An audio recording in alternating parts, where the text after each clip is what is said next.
Hello, hello, everyone. Welcome today. We're going to let everyone kind of get into the room, but just want to say some quick hellos. Feel free to drop a hello into the chat. We're glad everyone's still riding on the success of the Giving Challenge. Mhm. So thank you for being here with us today. Hi there. Nice to see everyone in the chat. Yes, big congratulations to Yeah, everyone. Alicia, hello. We're going to talk about that in just a second.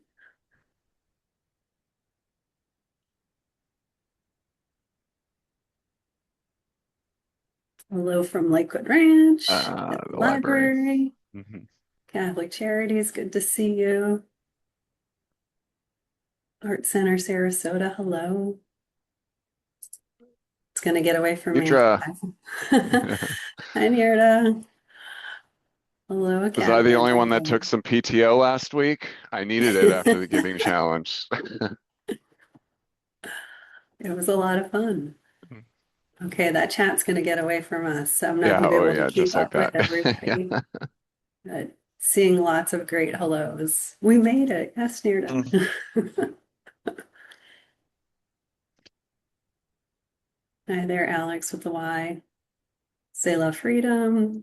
So great to see so many of our friends here with us today. I know that there's going to be some folks who might be signed up and are going to look at this recording. Everyone on here will also have a chance to look at the recording. So that is underway. And so we're going to get started just for the sake of respecting everyone's time. If we haven't met, hello, my name is Misha Kirby. I'm the Vice President of Strategy and Communications at the Community Foundation of Sarasota County. And we are very grateful to everyone, every organization that took part. If you didn't hear, we had 751 participating organizations. That's a new record for our 10th ever Giving Challenge since 2012. $16.7 million raised in that 24 hours. As we've been joking among our team, there's some sort of bad dad joke about 6-7 in there. So laugh or groan if you'd like. There were more than 50,000 donors who took part. And overall, that was about just shy of 88,000 total gifts. So, with our friends with the Patterson Foundation who make this so special, they also provided $6.5 million in matching funds. So, we're so grateful to have them as a partner and a supporter of all the organizations. And then, while we're talking about donors, and that's the whole shape of our conversation today of what comes next, we also want to mention that there was yet again another participant of an anonymous couple that joined the 100% Club. So one couple donated a maximum gift to every single participating organization. So today is all about celebration and recognizing donors and also recognizing that the Giving Challenge is not just 24 hours. Everyone on here has been working so hard for months and months. And there's still more to do, but this is really the relationship development time. And so I'm going to invite Jay Young, our Vice President of Philanthropy, to say a few words because that is his area of business and expertise. And I'll join you again at the closing. Jay. All right, thank you, Misha, and good afternoon, everyone. Again, I also want to thank you for taking the time to join us this afternoon. And kind of as Misha was alluding to, I first want to start with a simple but important acknowledgement. What you just accomplished through this giving challenge truly does matter. I mean, these events take an incredible amount of coordination, creativity, energy. We saw it all the time, and the results truly do speak for themselves. So you all showed up for your missions, you showed up for our community, and you showed up for your supporters in a significant and meaningful way. So thank you so much for that. But as we all know, and as many of you are already feeling today, as we just pointed out, the Giving Challenge truly is not the finish line. It's really just the starting point here. So what we've collectively created over the last few weeks is truly a surge of generosity and just as important, a wave of new connections. So for many organizations, we've welcomed first-time donors, we've re-engaged lapsed supporters, and even expanded your visibility in ways that just doesn't happen overnight. So truly the question now becomes, what do we do with this momentum? because the real opportunity and frankly the long-term impact here comes from what happens next. So as Misha mentioned, our conversation today I think is more about the donors and stewardship, how we move from transactions to relationships, from one-time gifts to long-term engagements, from donors to true partners in your work and your mission. So before I turn this over to Kian, I want to leave you with three quick thoughts to frame why we think this matters so much at this point in time. First off, every new donor truly is an introduction, not a conclusion. The Giving Challenge opened the door. Now our stewardship is how we can all walk through it. Thoughtful follow-up, meaningful communication, and really showing the impact of your work can turn curiosity into commitment for your organization.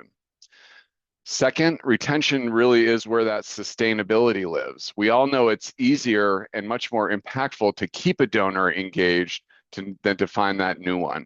So even modest improvements in retention can fundamentally change the trajectory of your organization's fundraising. And finally, people give to impact, but they stay for the connections. Your mission certainly brought them in, or their curiosity brought them into you, but your ability to make them feel seen, valued, and connected to your mission and your outcomes is really what keeps them with you over time. So we're so fortunate to have Kian with us today to help us guide this conversation and share some practical ways to build those relationships with that long-term intention. So I'll turn it over now. But again, thank you so much for all the work you're doing and for your continuing to invest not just in raising dollars, but to build this long-term support for your important missions. Kian? Awesome. Thank you, Jay. Hi, everyone. My name is Kian Maloney. I'm a project manager over here at GiveGab Bonterra, working behind the scenes with the whole team, the Community Foundations team, getting ready, being on call, celebrating the success of your incredible Giving Day. As someone who lives in Florida, I'm not far away in Orlando, so I love seeing just the whole community come together to support you and your wonderful work that you do. Um, so now we're gonna start walking through. Okay, we've made it through that bulk of the giving challenge. We made it through that crazy 24 hours. Now, what's next? What do we work on? So before I dive into all that, here's just a couple of housekeeping notes. Everyone is on mute just to keep the noise levels to a minimum. However, we absolutely encourage questions. So please locate that Q&A panel and chat box. You can send a message to us, the panelists, via the chat, a question to everyone, or you can also add it into the Q&A box. And this webinar is being recorded, and you'll be able to revisit that at your convenience or share it with anyone who wasn't able to join today. So with that, let's start diving in. And I'm just going to go off camera just to preserve Wi-Fi because technology is always fun. So what are we going to cover today? First, we're going to walk through how to some donor stewardship basics. We're going to talk about some accessing your donation report. We're going to talk a little bit about basic donor segmentation. And then finally, we're going to share some tips and best practices before leaving. And then before leaving, plenty of time to answer any questions you have. So let's go ahead and dive in. So what is donor stewardship? In general terms, stewardship is a process in which an organization intentionally grows and expands its relationships with various stakeholders over time. It's not a one-time action or a single touch point. It's an ongoing commitment to nurturing connections that are meaningful, mutual, and sustainable. What's important to understand is that stewardship begins before someone becomes a supporter or a customer. From the very first moment a person encounters your organization, whether that's through a social media post, a friend's recommendation, or a community event, they are already forming an impression. That impression is the foundation of your stewardship journey with them. At its core, stewardship is about the values, feelings, and experiences that your organization promotes and engages in every single day. It's about the story you tell, the culture you project, and the way people feel when they interact with you. And here's a great place to start reflecting on that. Think about your own experiences with the businesses and organizations you personally support. How did you first become connected with them? Was it a recommendation from someone you trust? A compelling message that resonated with you? An experience that just felt different from the rest? And why do you continue to go back and support them? What keeps you loyal? Is it quality, consistency, mission alignment, or simply the way they make you feel seen and valued? And most importantly, how do they make you feel? Really sit with that question. Focus especially on the organizations that leave you feeling good, inspired, or proud to be associated with them. Those feelings don't happen by accident. They are the result of intentional and thoughtful stewardship. This brings us to a critical point for nonprofits in particular, the donor stewardship process. Through effective marketing, authentic storytelling, and consistent community engagement, that should really begin long before that first donation ever occurs. And so by the time they make that first gift, they should already feel connected to your mission, confident in your integrity, and inspired by the impact that you're creating. That's why so many organizations have intentionally moved away from calling it fundraising, instead referring to their fundraising arms as practices and practices as development. That word choice matters. It really reflects the philosophy of what you're really doing, which is cultivating long-term relationships, developing trust, developing community, and developing a shared sense of purpose between your organization and the people who believe in your work. And also, it's worth remembering that stewardship doesn't stop with donors.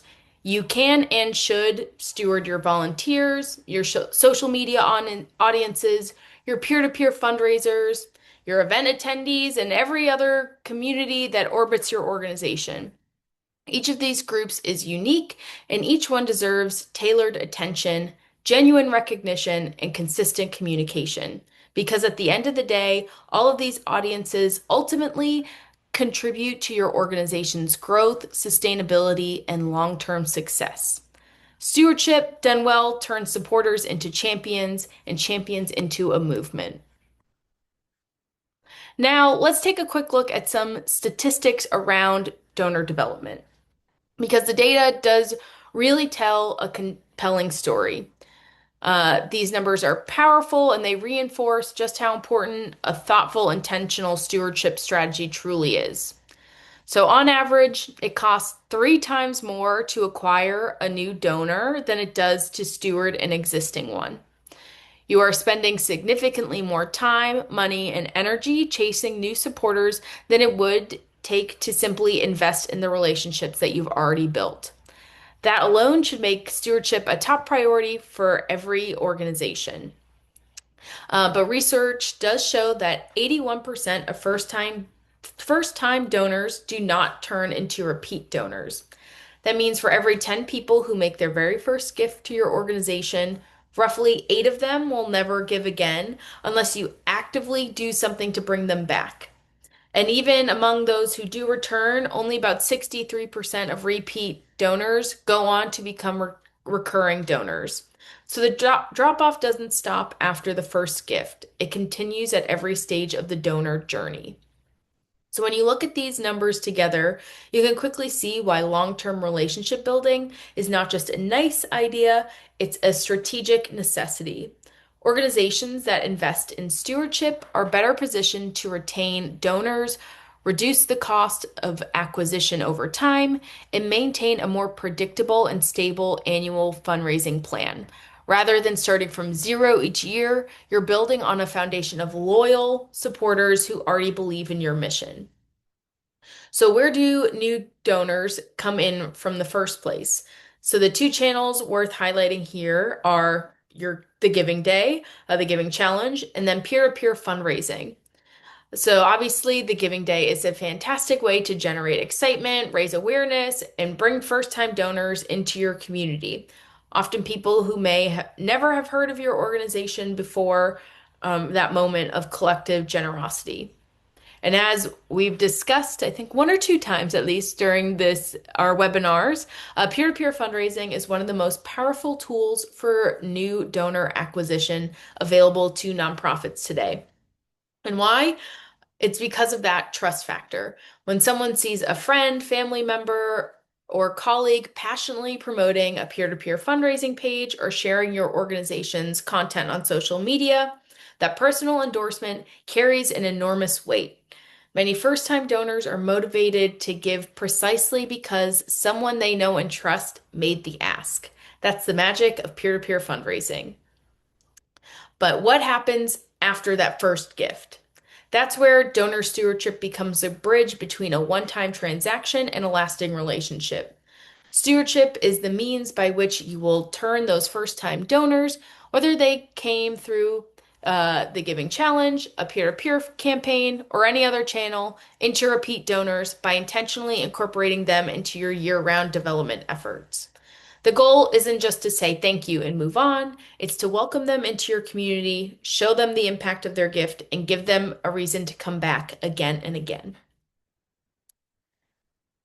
All right, before we move into after the day, which we are in, let me just pause and see if any questions have come in.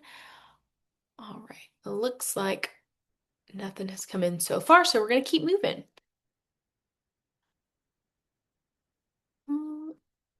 All right, so how are you going to thank your donors? So, in addition to thanking your 2026 Giving Day donors directly, you'll also want to send general updates to your entire supporter base, including social media posts and a broadcast email celebrating the overall success of your campaign.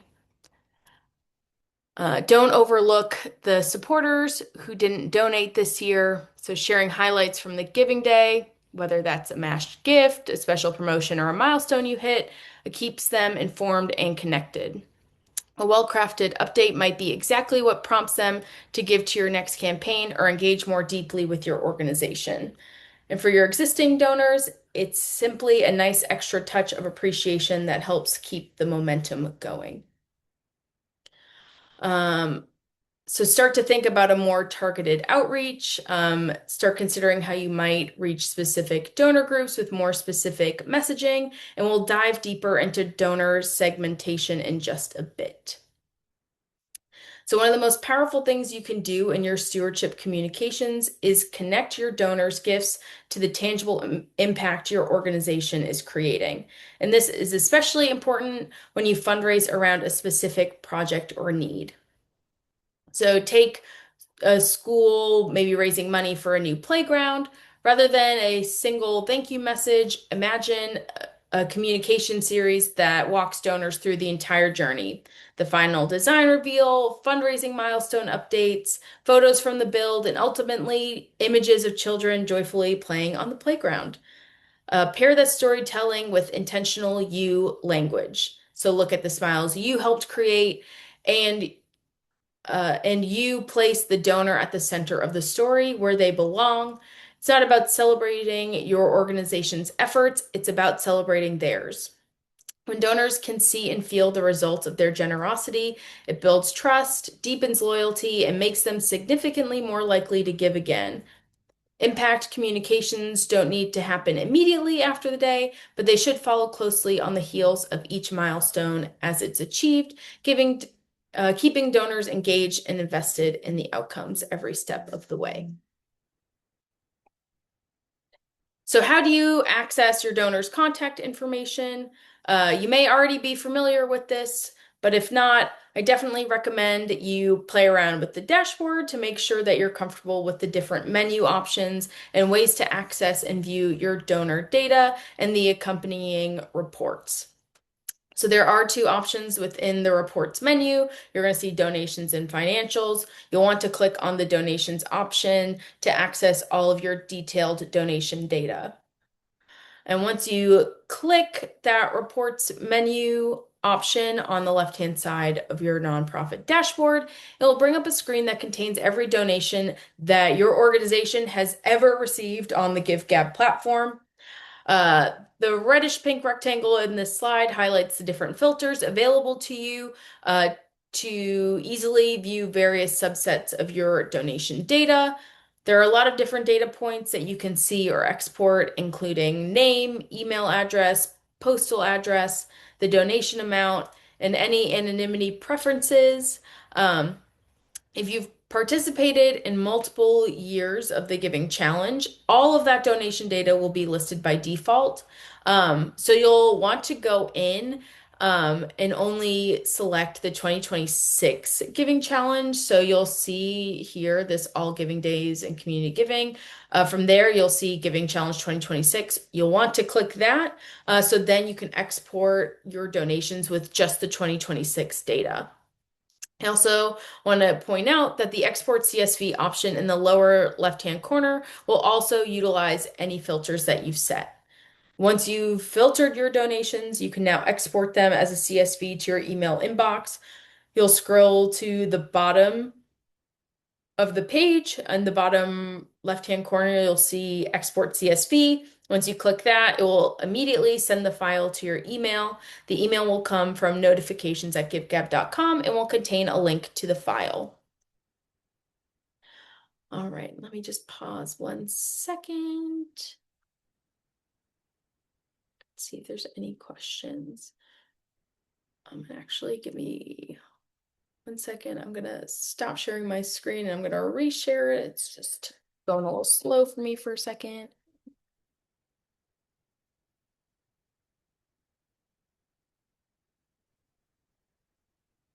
All right.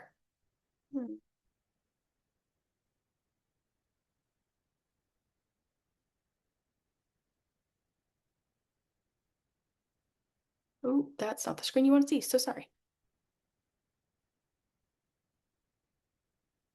All right, there we go. All right, maximizing your data. Having access to a wealth of donor data is incredibly valuable, but we also know that it can feel a little bit overwhelming when you're staring at a spreadsheet full of numbers to try and figure out where to even begin. You're not alone in that feeling, so let's break it down into something a little more manageable. Here are a few key questions you can ask yourself when determining how to leverage your data most effectively. So, who from your repeat donors is increasing their gift amount? This is a powerful signal. When a donor gives year after year and begins to give more, they are telling you something important. They believe in your work, they trust your organization, and they may be ready for a deeper level of engagement. These are your rising champions, and they deserve special attention. So, understanding who they are can help you determine when and how to cultivate them towards major gift conversations or more meaningful involvement in your mission. Who are your standout peer-to-peer fundraisers? They are a incredibly valuable group. They're individuals who didn't just write a check, they put their own name and reputation behind your organization and went out and asked others to give on your behalf. That takes passion, commitment, and courage. So it's especially worth identifying the fundraisers who really went above and beyond, those who raised significant amounts, recruited multiple donors, or ran campaigns that generated exceptional engagement. These are people who could become major ambassadors, event chairs, or long-term volunteer leaders for your organization. And who are your first-time donors and what do you know about them? They really represent both an exciting opportunity and a real vulnerability. Remember those statistics that we just discussed? So it's worth taking a closer look at who they are. Did any of them leave a personal note with their donation? That's a meaningful gesture that tells you that this person wanted to connect, not just transact. Did anyone choose to donate to a specific peer-to-peer fundraisers page rather than your organization directly? If so, that relationship with the fundraiser may have been the motivating factor, and that's an important piece of context as you think about how to follow up and engage with them going forward. Each of these data points, taken individually or together, paints a richer, more nuanced picture of your donor's community. And that picture is what will help you move from maybe a one-size-fits-all communication to something more intentional and impactful.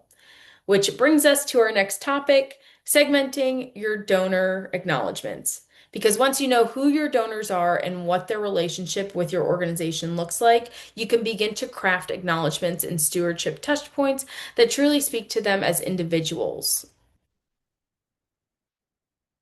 So, what do we mean by segmentation? Simply put, segmentation is the practice of looking at your donor base in various chunks, breaking your community down into meaningful groups so that you could communicate with them in a way that feels relevant and appropriate to their relationship with your organization. So it's important to note that there's no single right way to segment your donors. The key is to choose a strategy that works well for your organization based on your overall fundraising goals, your capacity, and the story that you want to tell. So let's look at a few examples of how you might think about segmenting your donor base. So, uh, one of the most common approaches is to segment donors by the size of their gift.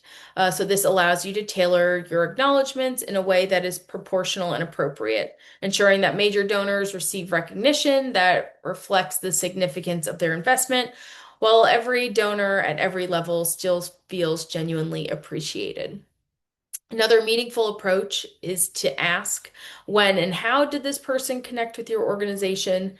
Did they come in through the Giving Challenge, a specific peer-to-peer fundraising campaign, or maybe something else? Understanding the donor's entry point gives you important context about what first inspired them to give and how that can inform how you engage with them going forward. And then you also might want to segment by patterns in giving behavior over time.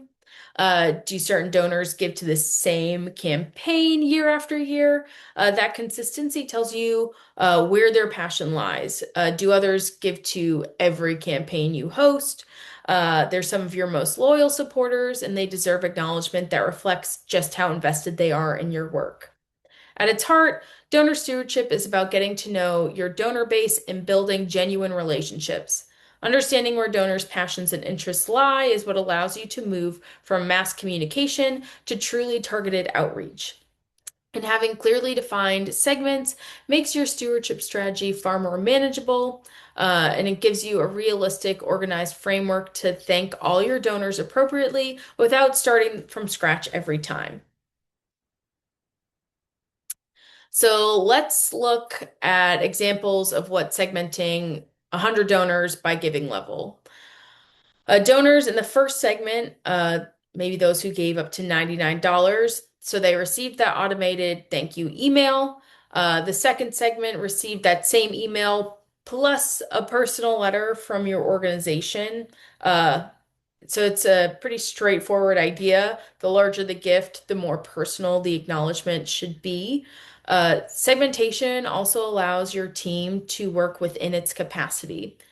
In this example, 21 donors made gifts over $500. Um, but you can always adjust your segments to reflect what your team can realistically execute. There's no one size fits all approach here. If you're wondering how you or your team can manage all of these personal touches, the good news is you don't have to do it alone. Donor stewardship is a wonderful activity for your board and broader staff to assist with, not just your development team. So make it as easy as possible for them by providing sample phone scripts or draft thank you notes. Not only will your board members and colleagues likely enjoy connecting with donors, but you'd be surprised at how far a personal outreach can go.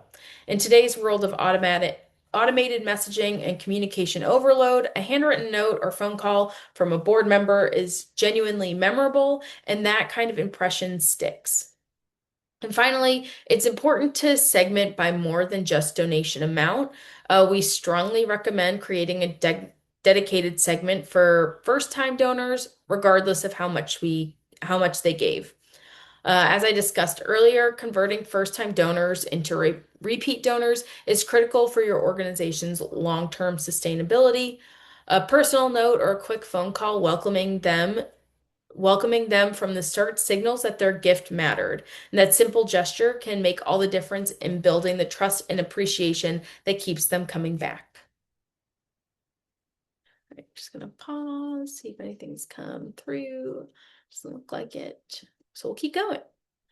As I mentioned, segmentation is a critical component of a successful donor stewardship strategy, and it's worth taking a moment to really understand why.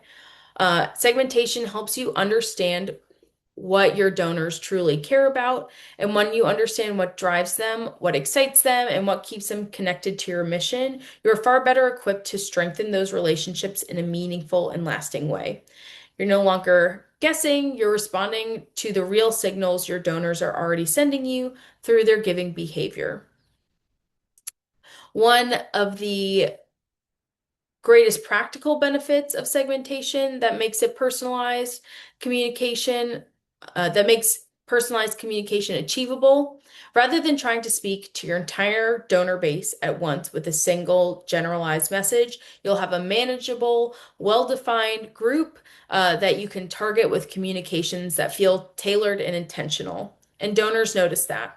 When someone receives a message that speaks directly to their history with your organization, their specific gifts, their favorite campaigns, their personal connection to your mission, it makes them feel seen and valued. And that feeling is the foundation of a long-term loyalty. It also gives you the ability to be strategic about where you focus your energy. Not every donor is at the same stage of their relationship with your organization, and that's perfectly natural. So, by identifying the donors who have the greatest growth potential, those who may be ready to increase their giving, deepen their involvement, you can allocate your time and resources in a way that yields the greatest return. Ultimately, a thoughtful segmentation strategy pulls your donors in closer, it builds trust, deepens connection, and creates a community of supporters who feel genuinely invested in your success because they know that you're genuinely invested in theirs. And when that happens, you'll find yourself reaching your fundraising goals more quickly, more consistently, and with far greater ease than if you were starting the conversation from scratch each year.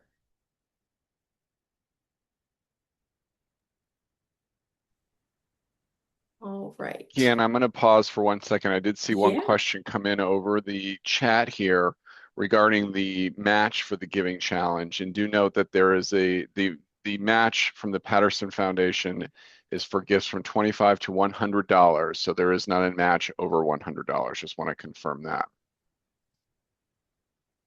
Awesome. Thank you. Thank you. All right. Oh, Diving and one back more in. question Okay. before I log off, Kian. How about that? No, Somebody go ahead. else did ask another question in here around should we be calling and sending personalized thank yous to the smaller amount of donations? That's a great question, and I think that segmentation that Kian just covered is critically important because, again, you can find yourself really tied up on those quote unquote smaller donors. However, the nature of the Giving Challenge really is, to try to engage new and expand the number of donors in your sort of universe that you can build that relationship with. So to me, I think most of those donors are trying to take advantage of the match. So it could be $100 gift. To me, it is important around this particular effort to try to reach out to those organizations either via email or in some cases a phone call. I mean, trust me, I'm not the anonymous donor who gave to every organization out there, but the handful of organizations that did reach out to me via text and or phone call, it was impactful. So I think it's worth taking some time to do that, particularly around this sort of effort. Awesome. All right. Oh, something coming in. Beautiful. Now let's talk about just a few practical tips that can make a difference in how you craft your donor acknowledgments. It may seem like small details, but together they can significantly elevate the experience your donors have when they hear from you. So first and foremost, try including the donor's name in the greeting of every acknowledgement you send. It's a simple touch, but it immediately signals that this message was written for them, not just sent out to a list. Uh, One of the most powerful things you can do in a donor acknowledgement is clearly articulate the impact that their gift has made. Don't just confirm that the donation received, Tell them what it did. Did it fund meals for families, support a student's scholarship, help provide critical services to your community? Connecting to the gift to a real tangible outcome helps reinforce that positive feeling that the donor has in the moment that they gave. It builds trust, deepens their sense of purpose, and reminds them of something that is absolutely true, that they are making a real and meaningful difference. And then your acknowledgement is a wonderful opportunity to continue building the relationship by including a relevant call to action. So this doesn't mean immediately asking for another gift. It means inviting your donors to stay connected and get more involved. So share an upcoming event, highlight a volunteer opportunity, point them towards your social media channels, or let them know about a peer-to-peer campaign they might want to participate in. The goal is to keep the door open and give them another meaningful way to engage with your organization beyond their donation.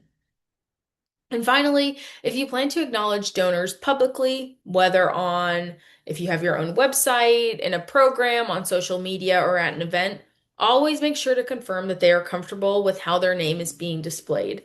Some donors prefer to remain anonymous, others may have a specific name or title they'd like used, and some simply may appreciate just being asked. But taking this small, important step shows respect for your donors' preferences and goes a long way in building that kind of trust that keeps them coming back. So there are many creative ways that you can thank your donors. You can create a thank you video after the giving day that shows your team members saying thank you, or having a group that your organization impacts saying thank you and talking about how they appreciate, how appreciative they are of that support. You could consider hosting an appreciation party for your donors to give them the chance to be thanked in person, or even a social media shout out or virtual party. We mentioned the more personalized thank you notes and handwritten notes are always very well received. Other cool ideas worth mentioning would be maybe offering a behind the scenes look of your organization, or discounts and perks for various giving levels. There are lots more great ideas for thanking your donors in creative ways. Just remember to have fun and choose something that makes sense for your organization and can convey your gratitude in the best way. If you all, I see Robert just said that he made a thank you video and posted it on our page. If you have any other ideas or strategies that work for you and being creative in your thank yous, please feel free to throw them into the chat.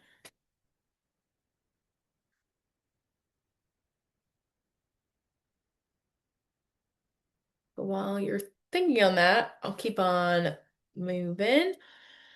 Um, if you're already working to engage your board in your Giving Day efforts, and we certainly hope you are, it only makes sense to extend that engagement into your broader stewardship goals as well.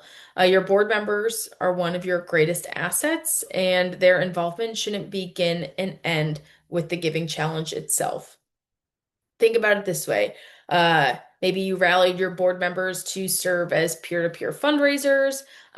So they've already done something incredible.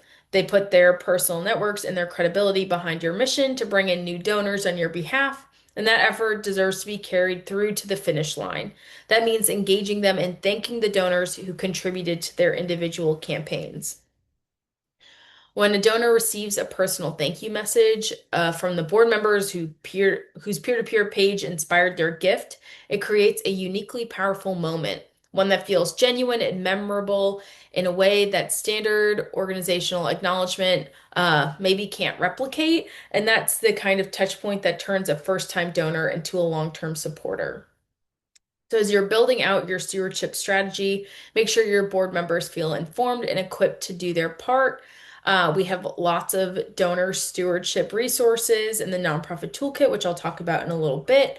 So maybe share that at your next board meeting, or consider hosting a dedicated get-together specifically focused on training your board in donor stewardship best practices. Even a casual, focused 1 hour session can go a long way in aligning your team around a shared vision and giving your board members the confidence to engage donors meaningfully.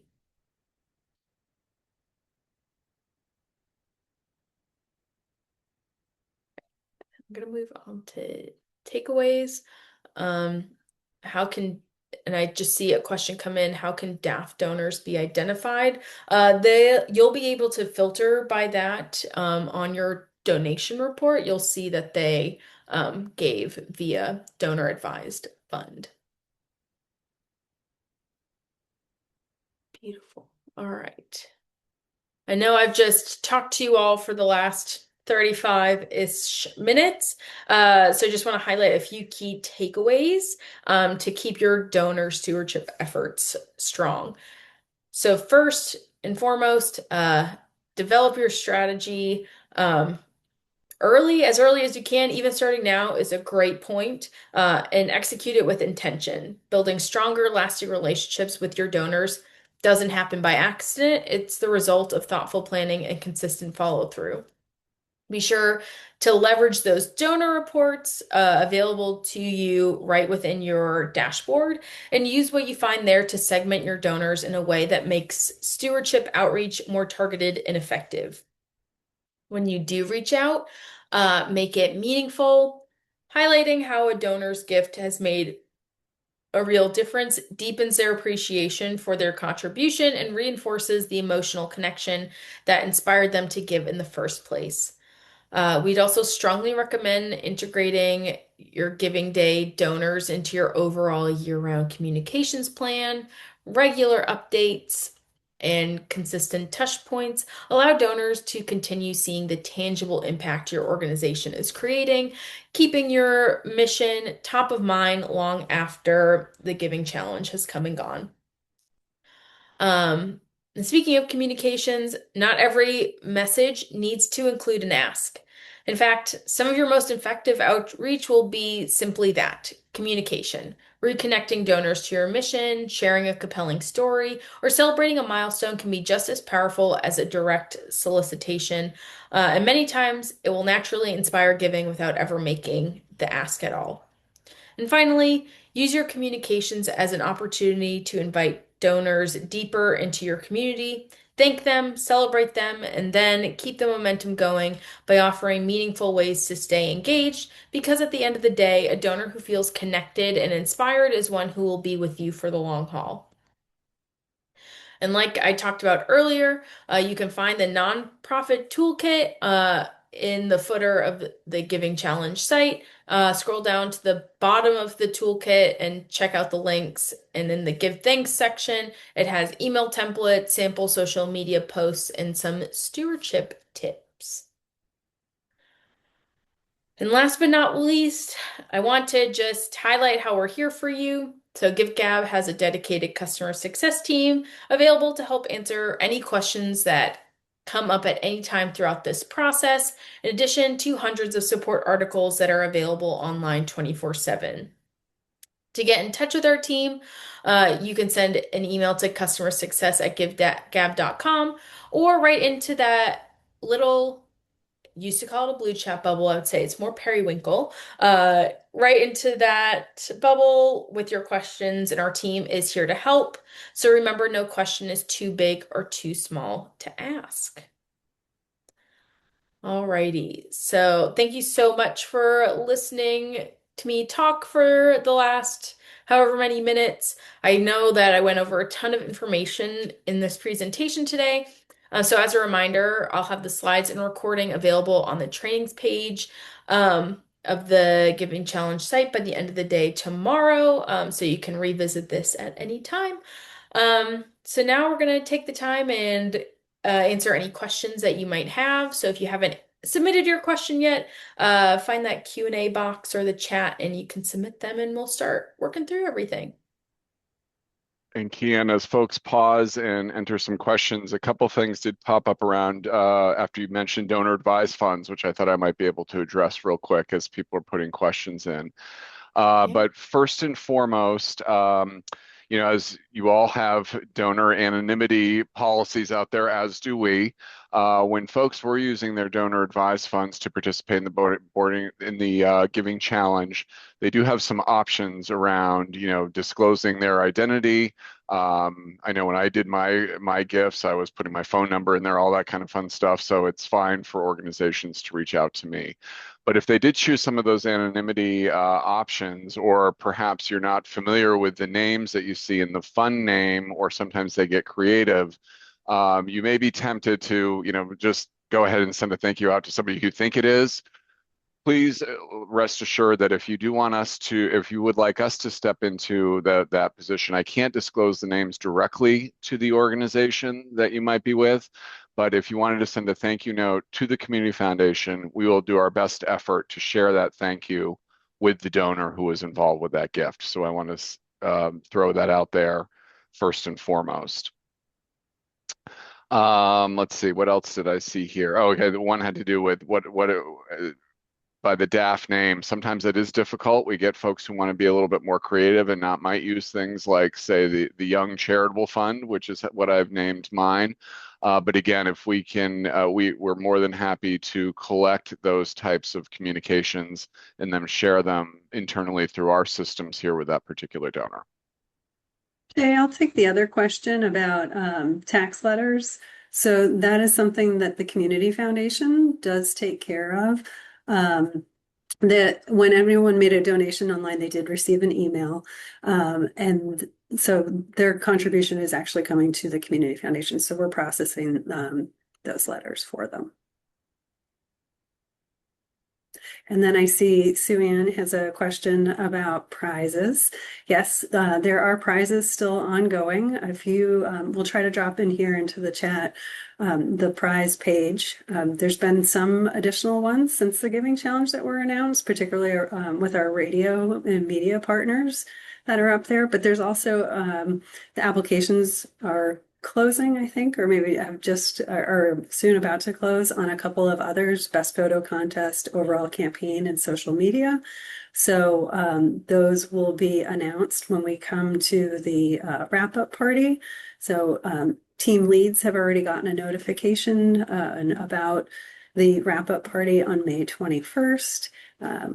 We've done this for several years now, and so there's some considerations of how many people each organization sends, but it's really a time for us to all to get together, celebrate all of you, and have a good time and announce those final prizes as well.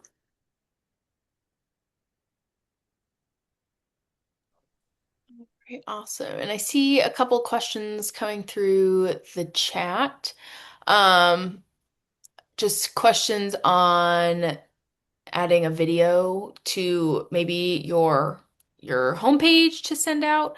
When you're in your dashboard, it does have instructions for adding a video. So if you're trying to add it from YouTube or Vimeo, it will have kind of specific instructions on how it can be added. So that can be added right within your dashboard. You can also add a video that went out in your receipt to the donor when they made their gift. But yes, it does not automatically play when someone opens their email. They would have to click on that. And you could also do this with the giving partner. You could still add videos to the giving partner. You can add that to your receipt to get that added on there if you still want that video to be highlighted and maybe a place where people are heading to now.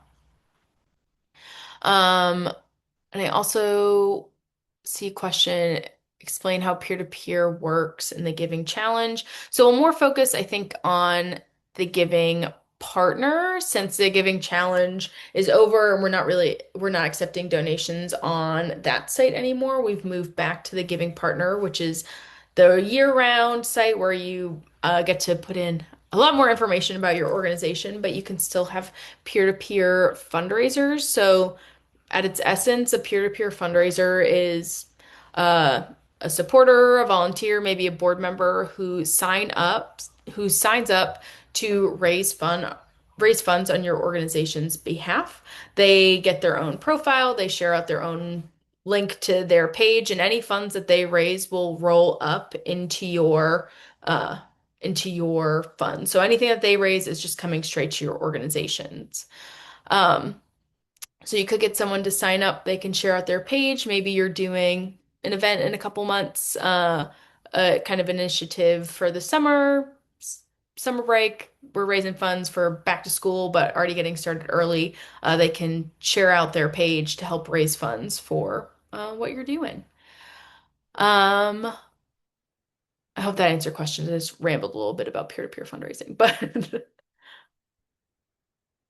But also, if you have any questions about adding videos to your page, if you notice you add a video to your dashboard and you're not seeing it come through on the front end, please reach out to our chat bubble team. They're here to help troubleshoot that.